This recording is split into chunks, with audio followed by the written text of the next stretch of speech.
G'day everyone and welcome back to the third Aussie Investing Machine live stream. It's great to have you with me once again this week.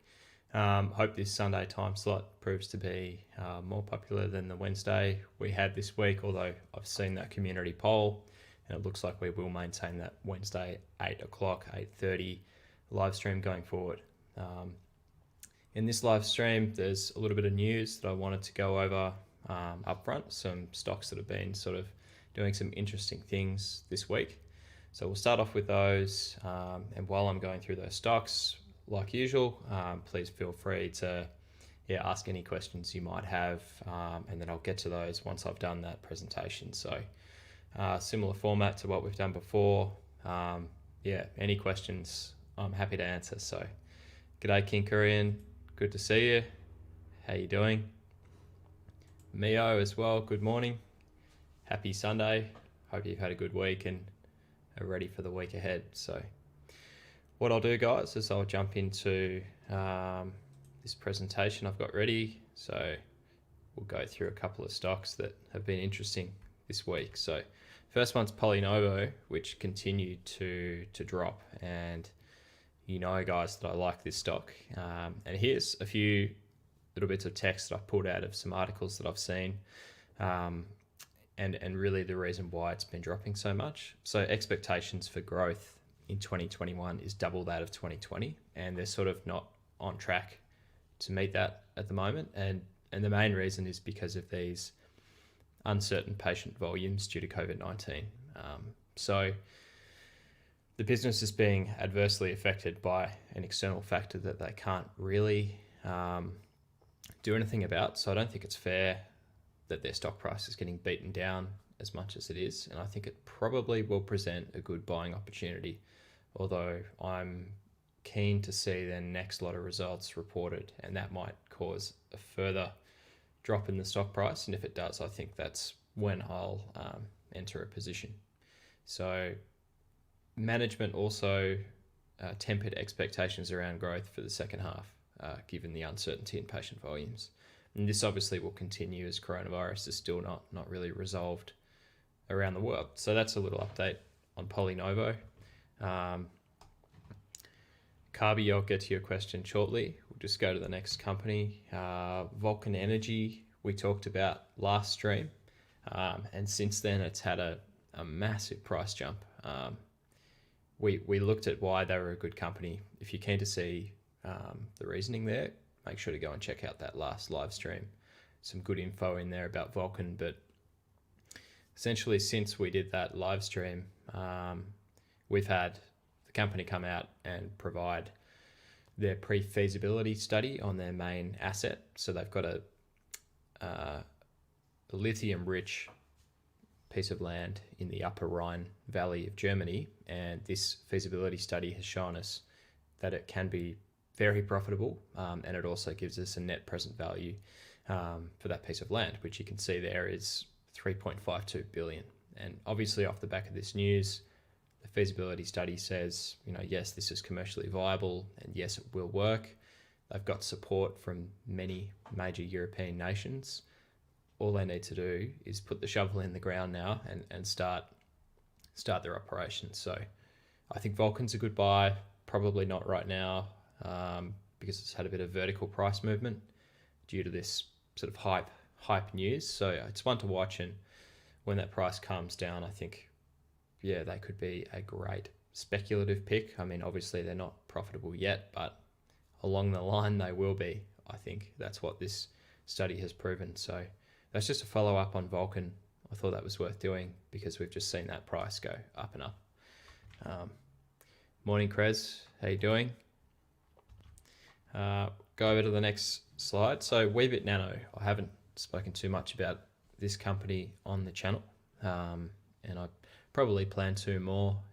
Might even do a video on them in the future, but having a look at Weebit, following their latest capital raising, we know that they still have additional avenues to generate more capital. We saw some analysts are saying the company is now substantially de-risked from a funding point of view. And there's a comparison that they make to BrainChip, in the sense that BrainChip we talked about last week, and they've actually secured a commercial deal. It's not a lucrative one yet. It's a cost covering basis with both NASA and I think Renesas technology in the US. But people are sort of saying that Weebit is about 6 months behind BrainChip, as in they haven't yet secured a commercial deal. So what this point is, because their funding is now secured, they can concentrate more on their research and development rather than on their marketing and trying to generate capital. So I think Weebit, we've seen the price go up and up and up, probably similar levels of hype around Weebit as there is BrainChip, but really as soon as Weebit strikes a commercial deal, I think we'll see this stock price go through the roof. Their product is really exciting. It's this embedded memory module, which delivers far better performance and efficiency than what we can see using like flash-driven RAM, which most people use in their computers. I think the new Apple M1 chip uses similar embedded memory, but nevertheless, this is an exciting technology, and it's great to see this Israeli company listed on the ASX. So one to watch, I think. Good morning, Gaz. Yeah, cool. I'll have a look at BPH in a minute. Top Hat, yep, I'll come to you soon. We'll just go over the last slide I've got here, which is Appen, another company which I might have touched on a few times. I really like this company, but at the moment we've seen their stock price slide quite considerably. I was sort of looking at purchasing, and then the technical indicators told me that, hang on a minute, just hold on, and we saw the price slide and slide and slide. And again, similar to who were we talking about before? Similar to Polynovo, Appen is citing that the pandemic has caused their customers who purchase their AI learning, I guess, what would you call it? It's like a data set for AI learning.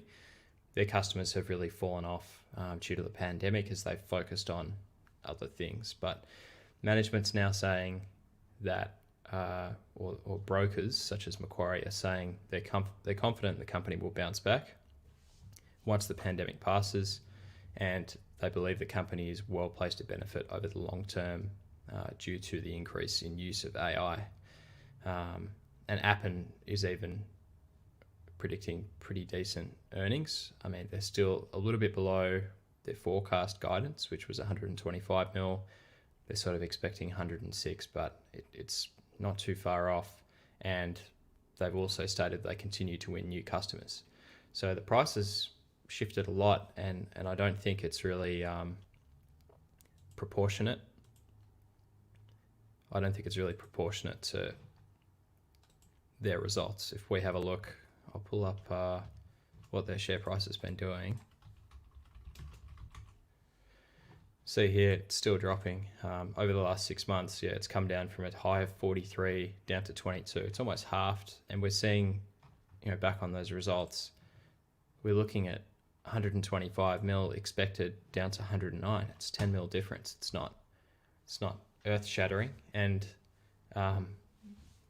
we've lost half the stock price. So I think Appen, certainly when that price starts to turn, is probably really good value at the moment. It really doesn't correlate their, how much they've missed that guidance compared to how far the stock has fallen. So especially if the company's saying that they're still bringing in new customers. So, we'll need to see the next set of results, but I think Appen's certainly one on the list. All right, let's get to some of your questions. That's pretty much all I had to talk about at the start of this video. If you'd like any company updates in the next live stream on Wednesday, please let me know. Leave a comment and I'll go over those in a bit more detail. So Carby, is it a good time to buy KSS Space? I have not heard of KSS. Let me have a look. KSS Space.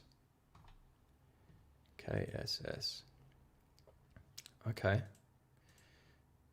Yeah, okay price movement. Headquarters in Luxembourg. Interesting. I'm not familiar with KSS. I'm going to have a look into them. What do they do? They're a space-enabled activity-based intelligence data as a service-based company in Luxembourg. I wonder why they're listed on the ASX. That's interesting. Yeah, look, one I'll have to do some research on, but looks like they're probably not profitable. Yeah, look, if there's Carby, if there's something you like about KSS, which makes them an interesting investment, let me know. Leave another comment, and then I'll do a bit of a deep dive into them, perhaps in the next live stream. I think that'd be cool. Gaz BPH. Let's have a look.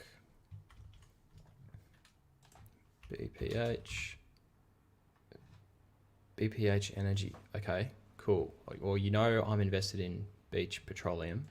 So BPH Energy, it's a very small company. What's the market cap? 30 mil. Yeah, tiny.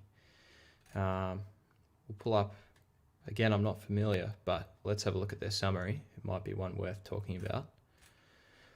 Nice low PE ratio, which is good. They seem to be profitable as well, so good start. Biotechnology and resources, commercializing a portfolio of biotechnologies emerging from research. Interesting. The name sort of implies that it's like an oil or gas company, but it seems to be biotech. Pretty interesting. I find it extremely interesting that a company with a market cap this small is actually profitable and is not a speculative play. 1 year returns 400%. certainly done all right. Yeah, okay, well, BPH might be another one I'll talk about on the next stream. Thanks very much for bringing that one up. What is the PEP 11 announcement? Be good if you could give me a bit more info on that. But yeah, certainly one I'll check out for the next stream. Top Hat, I need a good investment. Well, I can't give any investment advice, but if you have a look at my last video on YouTube, you can see the last stock that I purchased. It was Northern Star Resources. Check out that video, see if it resonates with you, and if it does, well, maybe that's a good one for you. But as always, do your own research. King Korean, there's a lot of talks about SOR, which people say is similar to Weebit, Nano, or BrainChip. Could you look into it? It seems really interesting and tech-based. Okay, SOR, let's have a quick dive into them. Strategic elements. Okay. Might pull up their website this time. Whoa. Oh, not a good website. What's happening there? Try that again. SOR. And we'll jump on market index. Wow, look at that. It's a 5-bagger already. What are they saying? So, Australian listed pool development fund. Okay, so it's like an investment firm. Interesting. Reminds me a lot of, in the biotech space, the company Hydrix. I did a video on Hydrix a couple of months ago, but they do the same thing. So Hydrix will approach small companies that are developing biotechnology products, and Hydrix is specialized at bringing products to commercialization. So they don't actually dream up any of the products themselves, but they'll find ones which are good, go to that company, strike a deal, and then help them bring it to market. Get it prepared for mass production, get it prepared for manufacturing, and doing all the marketing and distribution as well. So that's Hydrix and their game plan. And their CEO has a wealth, or maybe it's their managing director, has a wealth of experience, and he's turned around companies and made them really successful. So we have this pretty crazy price movement here. It's been fading off since, but it is one to watch because I think they're approaching profitability. So definitely one to consider. But yeah, maybe SOR is worth having a look at. Be good to see what tech companies they're actually considering investment in, and whether or not you can invest in those separately. It might be a good indication of companies that are about to do well. Top Hat, A only needs to get rich once. Yes, we all need to get rich once, that's for sure. That's what we're trying to do here, I think, and have some fun along the way. BRN, yep, got that Kinkurian. Carby is Talga, good price to jump in. Let's have a look.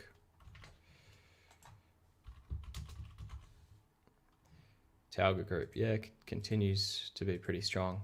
Well, what's interesting is we noted how Vulcan has been doing, and I think Vulcan Energy and Talga have some similarities. You can see the price movement on Vulcan has been, yeah, pretty incredible compared to Talga's. It's had some pretty good pickups, but not quite in this sort of region. And this has happened since they had that confirmation of their mining asset, where they had that feasibility study we talked about earlier in the video, and that's caused this massive price jump because investors are now acutely aware of how much money they can make with the land that they've got. Now, I'm not sure whether or not Talga has had that sort of feasibility study conducted on their graphite resource, which I think is in Norway or Sweden. That's something I would be looking into now if I was considering purchasing Talga. For me, on their timeline, the moment they predict that they'll become profitable or bring their products to commercialization is 2 or 3 years down the track. So it's quite some time. And for me, I prefer to wait and see what happens first, because there's many road bumps they could hit along the way. But in essence, I would be checking to see if Talga has had a feasibility study conducted on their assets. And that might have been this point here, I'm not sure. But and then I would be asking the company, when are they doing that feasibility study to confirm the commercial value of their assets? So that's sort of my guidance on Talga. Of course, as always, do your own research, but yeah, I'd be checking to see, these similar companies like Vulcan, what's caused that price spike, and has the same information already been presented for Talga, or is it upcoming? Yeah, that's what I'd be looking at. Kinkurian, any thoughts on Linus Rare Earths? Yep, let's have a look at Linus.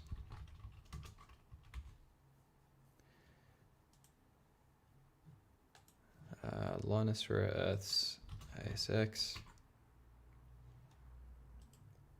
Decent market cap, yeah. Wow, look at that. That's pretty solid price movement, especially over the last year. I think, did ASX Investor recently do a video on Linus? I think he might have. It might be one that I'll have a look at.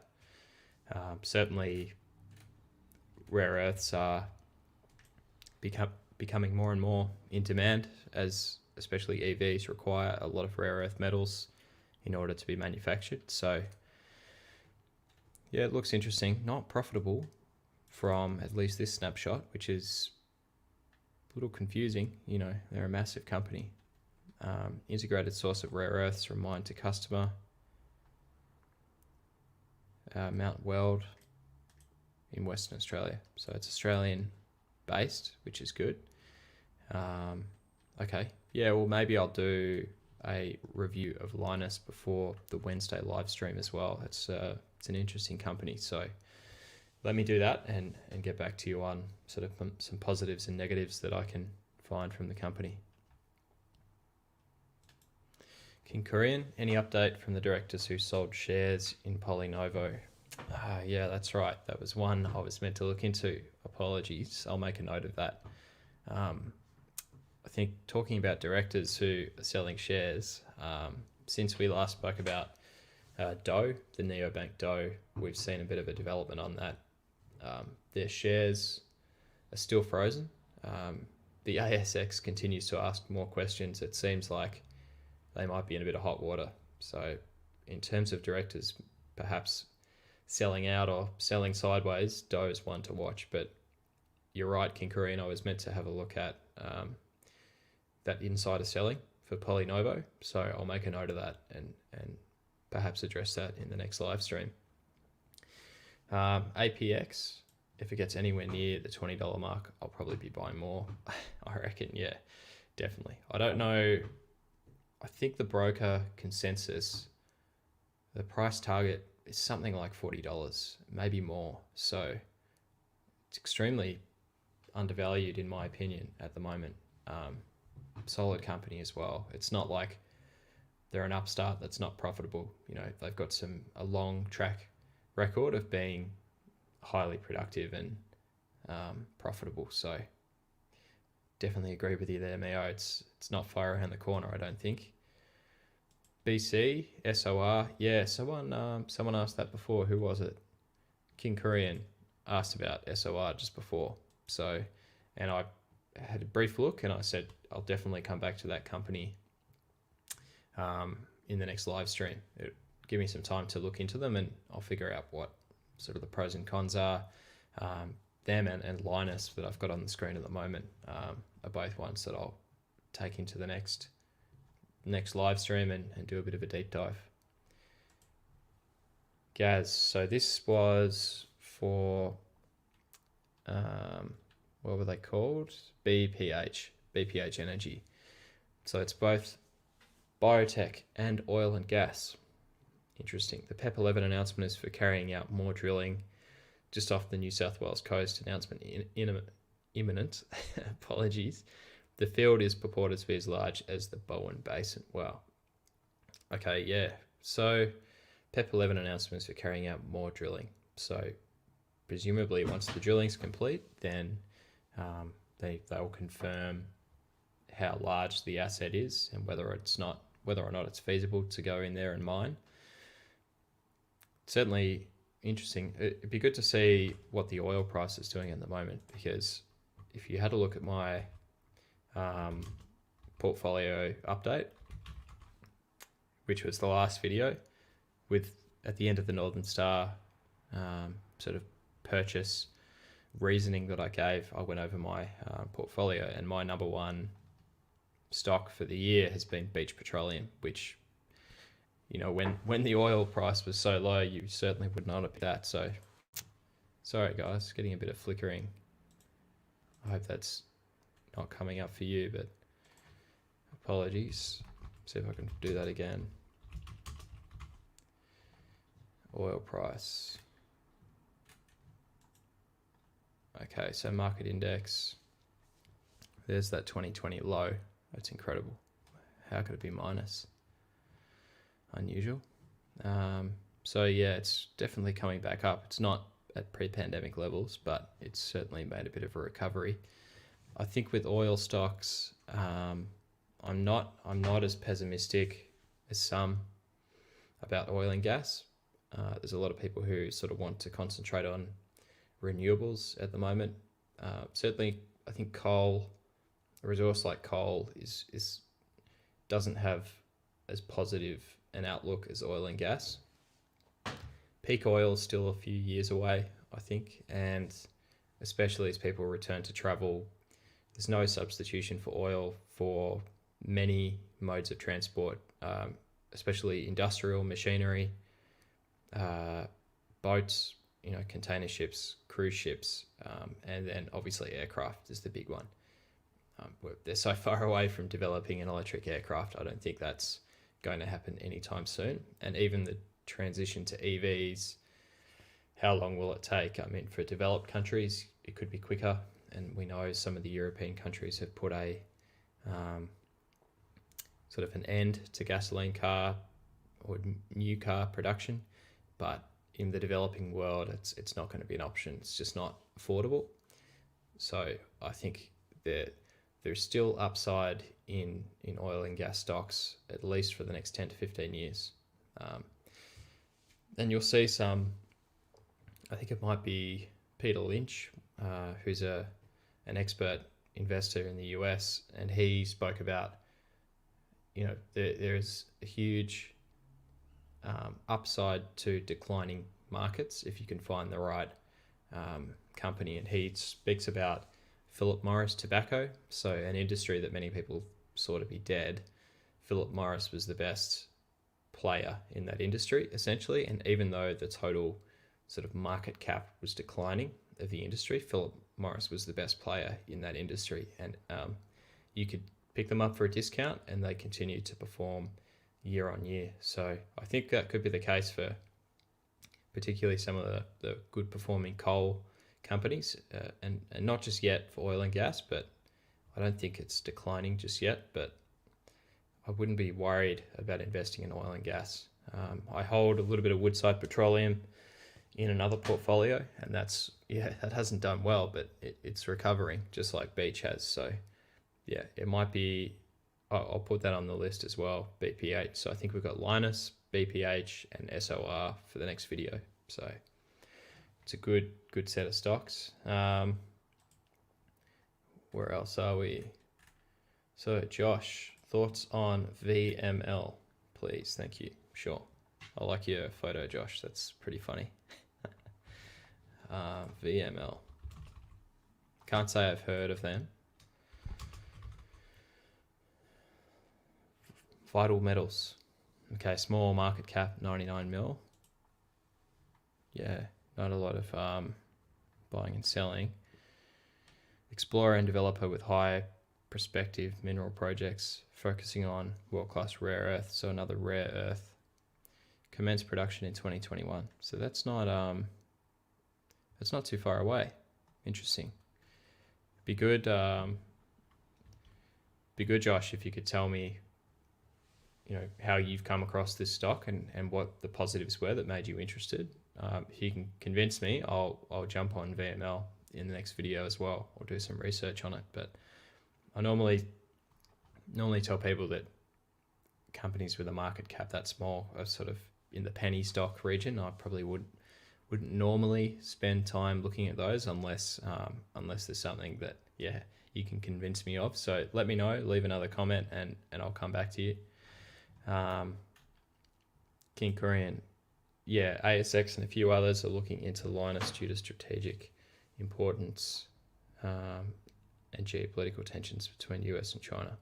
So that's Linus because they're an alternative to China for rare earths. Yeah, and that may, who knows where this China trade scenario is going. We know they're trying to become more and more self-reliant, but especially with things like mining, whether it be iron ore or rare earth metals, that industry really relies on international trade. So we'll see where that goes. King Korean, I heard this isn't for the first time the founder of Doe is in trouble. There was an article by AFR on his other ventures. Yeah, and I think the issue that comes when we see this sort of activity is you'll get people who, when there's a bit of bad press on the company, a company may become subject to short selling, and we see like short selling attacks on companies whether it's the AFR or other press entities will come and publish bad press about whether it be Doe or so a few companies. If you look it up, short selling attacks on Google, you can check it out, and there's a few companies that just repeatedly get smacked with short selling, and you get all this bad press that comes out, and people bet on they short the company. So essentially they place a short saying, I think this company is going to fall by $5, and that's picked up by someone as an option. The press comes out, the stock drops, they profit, and I think you can tell on market index. If we have a look just at VML as an example, it will actually give you,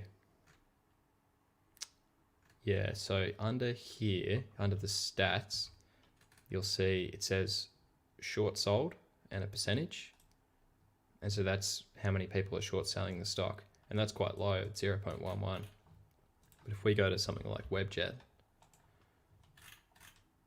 and you can see the amount of people short selling Webjet, 14% of people are short selling Webjet because they're predicting that the price is going to crash further. Not good. And I'm sure something like Flight Center will be similar.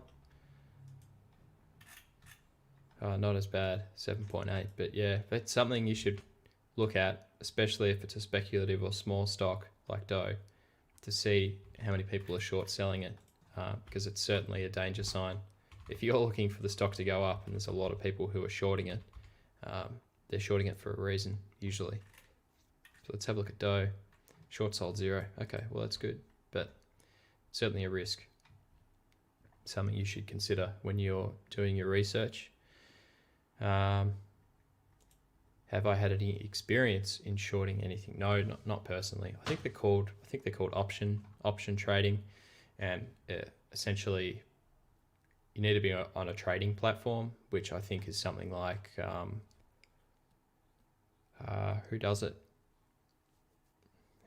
Like eToro, maybe, companies like that. See if I can find it. Short stocks. It's like a day trading activity though. Yeah, IG markets. Not sure, but they're usually these CFD trading companies that allow you to do it. And essentially, it's an option, and it means you say, look, I think I will sell you this stock for $8. Say the stock price is currently $10, and you say to somebody, I will sell you this stock for $8 in 6 months. And then if the stock price drops to less than $8, say it goes down to 6, the person you provide the option to still has to pay you $8 for it. So that's the way it works. And then there's the reverse of when you're long on something and you say, maybe the stock price is $10 and you say to somebody, hey, sell me this much of this stock at $12 in 6 months. And then it's a contract, so they have to do that if they choose to enter into it.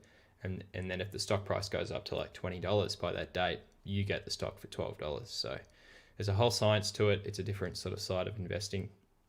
Could be interesting. I personally don't know that much about it, and I've never done it.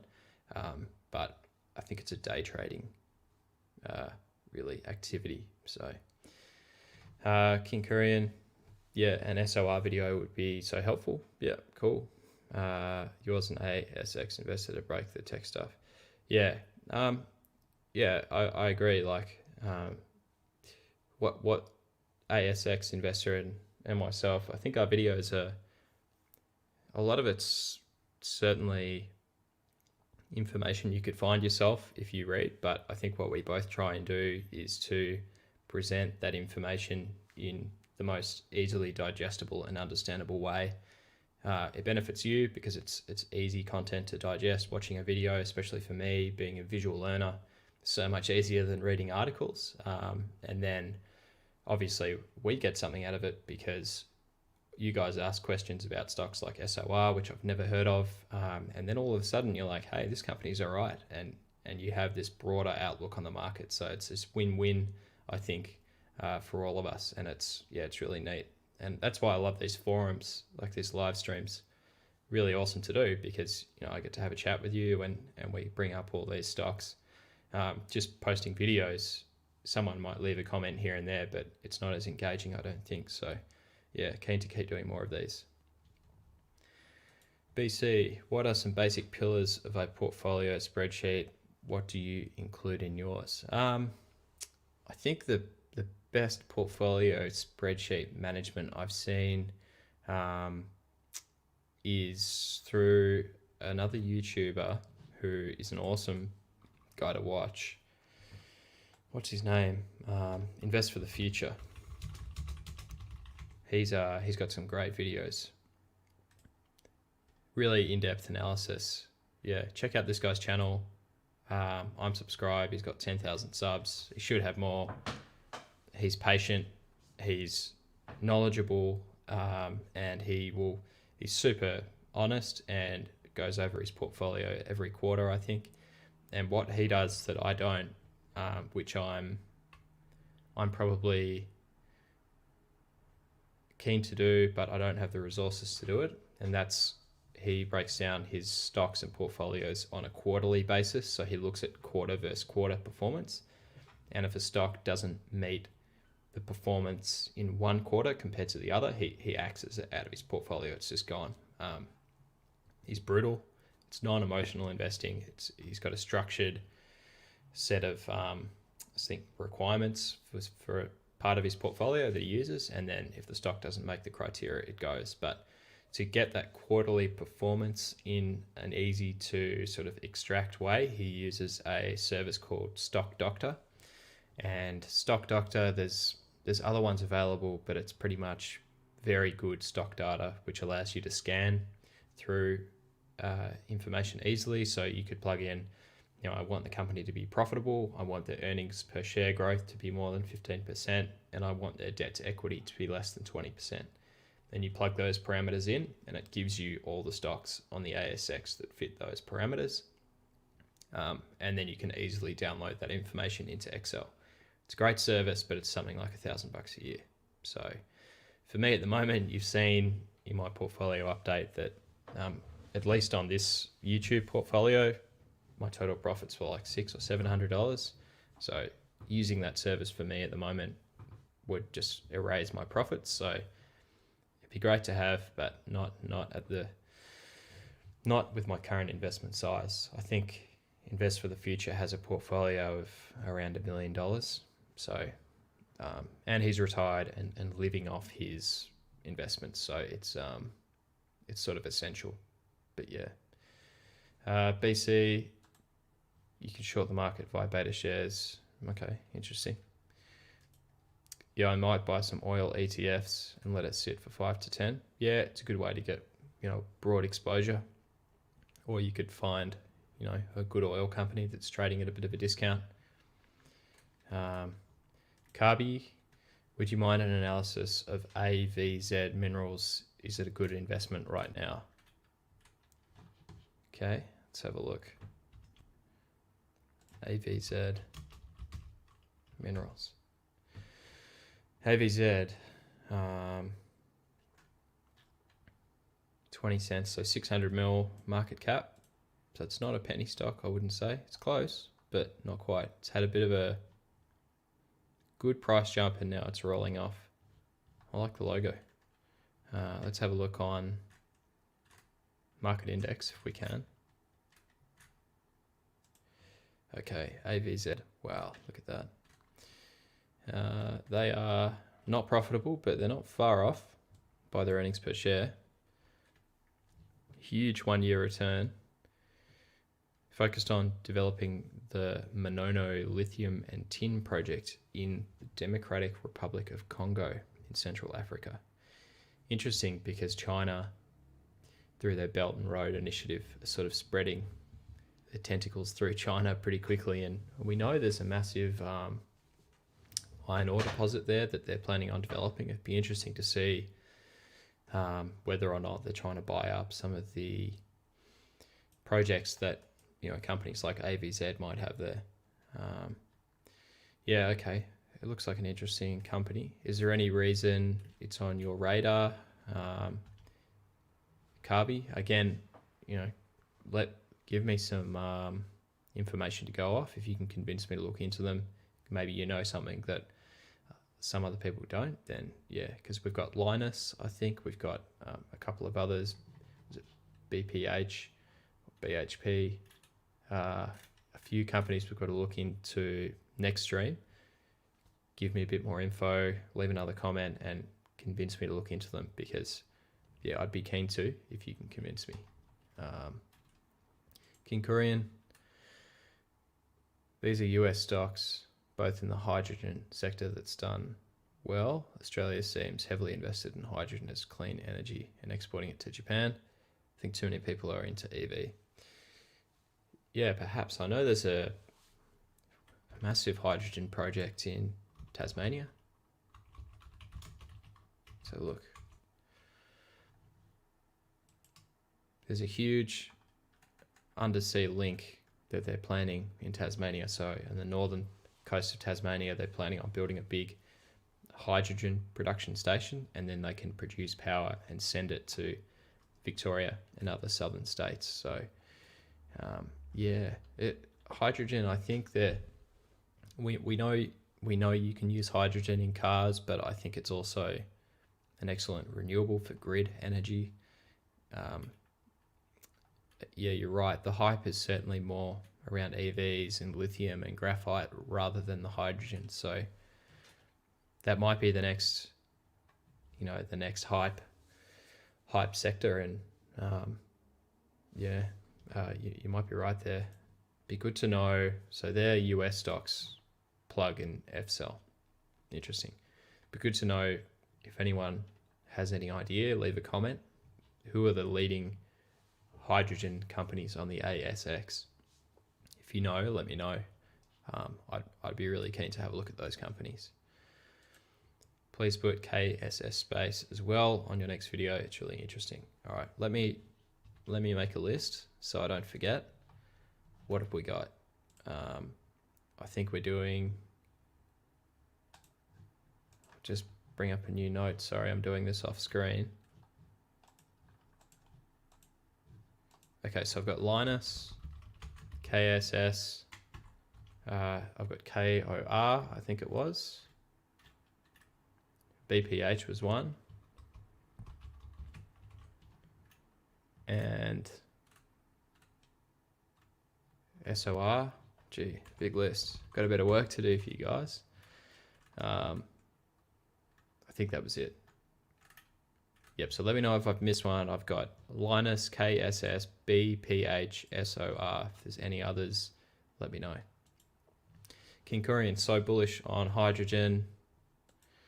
And Plug has contracts with Walmart and Amazon. Furthermore, got big investments by SK and partnership with Renault. Even Airbus is looking into hydrogen planes. Hydrogen planes, yeah, okay. So I don't think EV is going to be an option. I don't think EV is going to be an option for airplanes because it's just too heavy, too much energy that they need. So hydrogen, that might be the way forward. Contracts with Walmart and Amazon. Furthermore, going big investment by SK in partnership with Renault, even Airbus. Okay. So Plug must be NASDAQ, is it? Plug Power. Okay, 60 US. Interesting. Plug Power, American country, developed hydrogen fuel cells, headquartered in New York. All right, cool. That might be another one. I'll add it to the list. Thanks for that, Kinkurian. Always got some interesting stocks for me. Matt Kennedy, look at CLQ for a long-term watch list. Sure.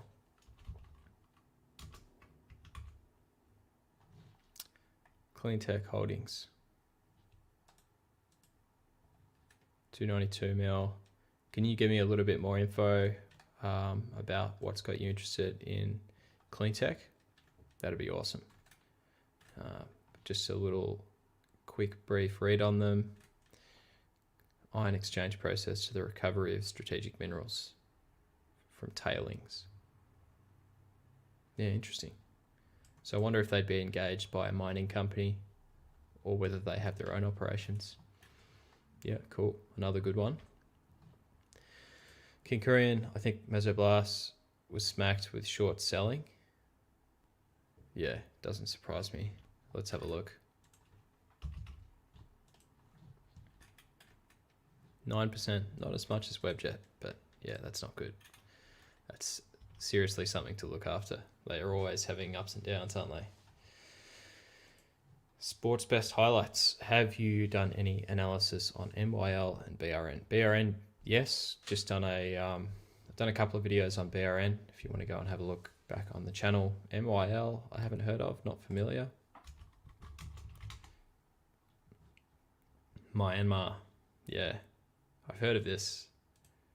A guy at work was actually talking about Myanmar metals. I think he invested, something at like 5 cents or whatever it was, and now they're at 8.9 cents. It's a pretty interesting company, very small, But look, you know, you put $500 in a company like that and who knows what could happen. But 80% yield for the year, mineral exploration company in Myanmar. Okay, so exploration and evaluation. So they must buy sites and then sell them on. Interesting. Let me know some more if you've got anything, any other sort of insider info on Myanmar or why you think it's on your watch list. Dr. Michael Burry is shorting Tesla. He's the guy who shorted the tech bubble and the housing bubble. Oh yeah. I certainly wouldn't be going long on Tesla. Yeah, I think their evaluation's incredible for a car company. I just don't see what sort of value they can bring. When Mercedes and BMW and those players in the car industry, when they decide to fully commit to EVs, it's hard to see Tesla being as dominant as they are now. So I think Tesla's been a great investment over the past few years, but I'd be cautious over the next 5 to 10 for sure. There is news that ARK Invest are making a space ETF, which is called SPCE to rise. Maybe KSS Space will see something similar. Yeah, perhaps. And so the space ETF would focus on like space technologies. Would that mean that BrainShift would be in that pool? Interesting. Do you think space has a positive midterm to long-term future? I know Tesla's, well, not Tesla, but SpaceX are looking at, what are they testing at the moment? The Starship, I think. Interesting little project. And that's meant to be, you know, the next evolution of the space shuttle. Pretty cool looking thing. But yeah, that's not NASA. So beyond SpaceX and NASA, they're sort of your two investment options. And I don't think NASA's super active. You know, a lot of things they're doing now is contracting out. Russia makes a lot of rockets, or used to, for NASA, and now SpaceX is finally another US presence making good rockets. So space is, yeah, for satellite launching and that sort of thing, I think it's a pretty large industry, but generally I don't think it's that. Don't know, could be wrong, but certainly an interesting sector. Would you know if MYL is a long-term hold? No, I don't. I don't know. I don't know enough about the company. Yeah, it's quite small and it seems to not be a miner. It seems, you know, they provide exploration services, which is interesting because if they find a good block of land, they could purchase it and then sell it on. No, I don't know enough about MYL. It's sort of not on my radar. If you think it should be, let me know. Carby, what's the reason that PushPay price drop? Do I hold or sell? Pretty much their main operations are in the US and their technology is providing contact-free donations and church management software, looking at how many people are coming to church, what activities they're participating in, etc. And as you know, the US is not having a good time with COVID, and patronage to churches is down.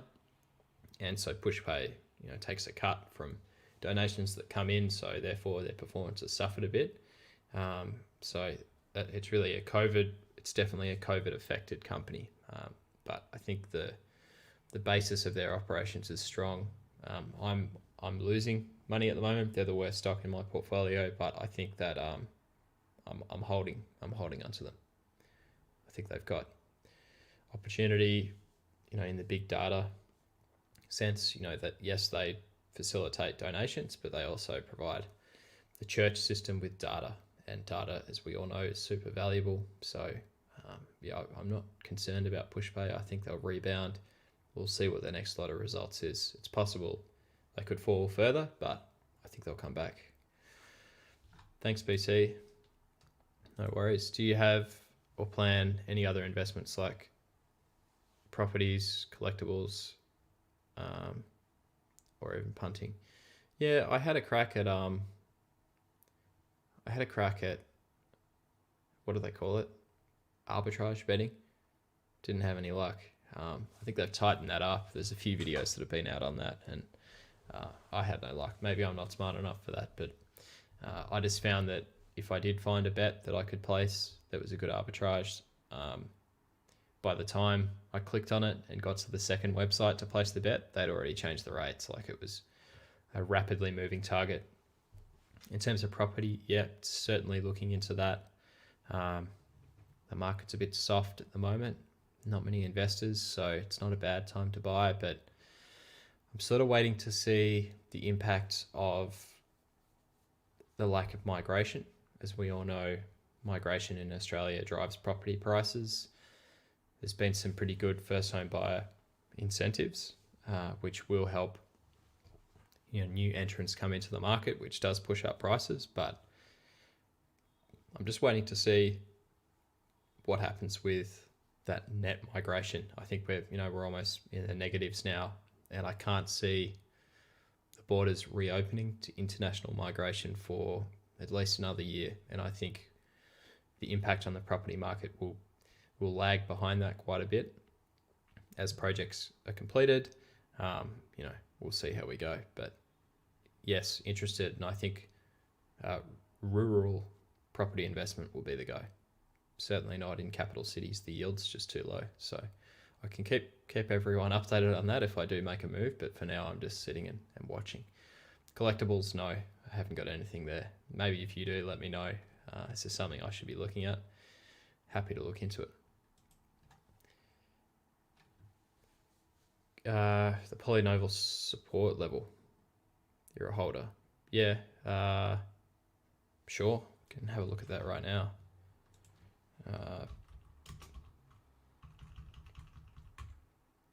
Let's have a look at the technical indicators on PNV. So I'm changing the interval to 1 week. Can everyone see that okay? Yeah. And then I'm going to add moving average indicator. I'm going to add a MACD. And I'm going to add a stochastics as well.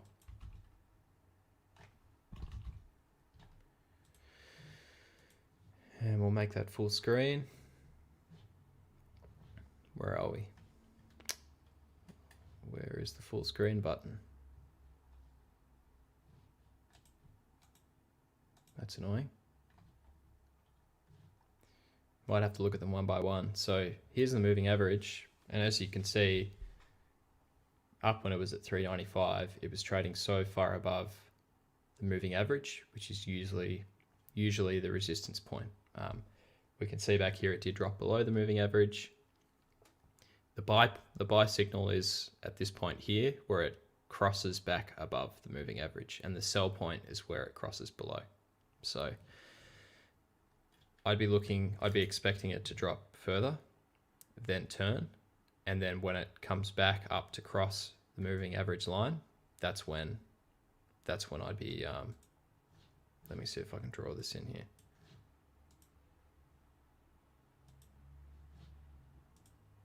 Yeah, so it might do something like this. And then that moving average will carry along like that. So it'll be that point there that we'd be after. If we have a look at the MACD, which shows us buying and selling movements, the bars above the line show us when a stock is overbought or there's more buying than selling. And this is the peak at the top of this arch. So that's the peak buying, and then this indicates selling activity. So normally you can see there's like this wave that it makes. After a period of buying, it'll go into a period of selling, and you want to purchase the stock at the point where we're transitioning here from selling oversold to overbought. And usually it's when these lines cross over. So crossover, crossover, crossover. And you want to do it before an upwards moving arc. So this was a buy-in point. If you bought there, you can see here, you would have bought at $2.20. You've had some big gains, and at the moment we've got a sell signal at $2.50. So if you'd bought in September, you've now got a sell signal. You could get out at a small profit. You know, I know it seems like a big loss. It certainly is if you bought up here, but if you're watching the indicators, you know that this is way above the moving average, and it's certainly not time to buy. If I show you a comparison to Northern Star that I just bought to see where it is, you can see Northern Star at the moment is well below their moving average. I thought it was going to come up and break through. I was a bit impatient. I think I bought it at about 12.80, but I'm pretty confident that very soon we'll see some buying movement. If we have a look on the MACD, we can see that we've just had a big period of selling and we're about to enter into buying, which will drive the price up, and hopefully, yeah, we'll see a little bit of a short-term profit. So it's a little bit of a technical overview. Hope that's helpful. If you want to see exactly how that works, as well as the stochastics, I've got a Skillshare video on that, which I'll link in all of my video descriptions. So go and check that out. It's free to sign up. If you use my link, it helps out the channel, and hopefully you'll learn something along the way. Deep dive on PointsBet holdings. Yeah, we can, but I probably won't do it next stream. Since I've done my first video on PointsBet, not much has changed, to be honest. I'm waiting for the next lot of results, which will be in February in the reporting season. Then we'll really see what they've been doing over the past quarter. Here's hoping that they've been able to get a good foothold in the US market, but I don't think there's been any significant news. Their stock price has been relatively flat, as far as I'm aware. Yeah, a little bit trending up a little bit, but mainly flat. So 8ZR has a good hydrogen process. Cool. I'll keep that in mind. All right, decent sized company. Cool. Good price movement. Are they profitable? No, not far off though. Cool. I'll add that to the list. ASM has a good rare earth, so probably a Linus competitor there. Carby AVZ China contract for 140 tons in a year, and they're doing huge for batteries minerals, which they sent in Canada for testing. All right, so that's their prospects. Cool. China contract for 140 tons in a year. Yep, interesting. It'd be good to see, maybe if I do a little deep dive or a video on Linus, it might be good to do a comparison to some of these guys to see sort of who has more potential in this rare earth sector. Cool, thanks for letting me know. Yeah, a plug or renewable video would be great. Been looking into alternative energy sources at the moment, following investors like Cathy Woods, ARK Invest, and Chamath. Can't pronounce that, but who are on fire. Cool. So they've been doing well, have they? I think I've heard of Cathy Woods. Strong performance. And she works at a managed investment firm, I think. Yeah, thanks for letting me know. Matthew Kennedy, CLQ, nickel, cobalt, scandium, platinum, mine at Dubbo, water treatment to be spun off. Another one. Yeah, it's a lot of opportunity in this country for, resource mining, so no surprise there's some good candidates for investment out there. Chamath is actually backing rare earth company called MP Materials and 3D printing company called Desktop Metals as his climate change investments, but just some broader sustainable stocks to look into that can fight climate change. Cool.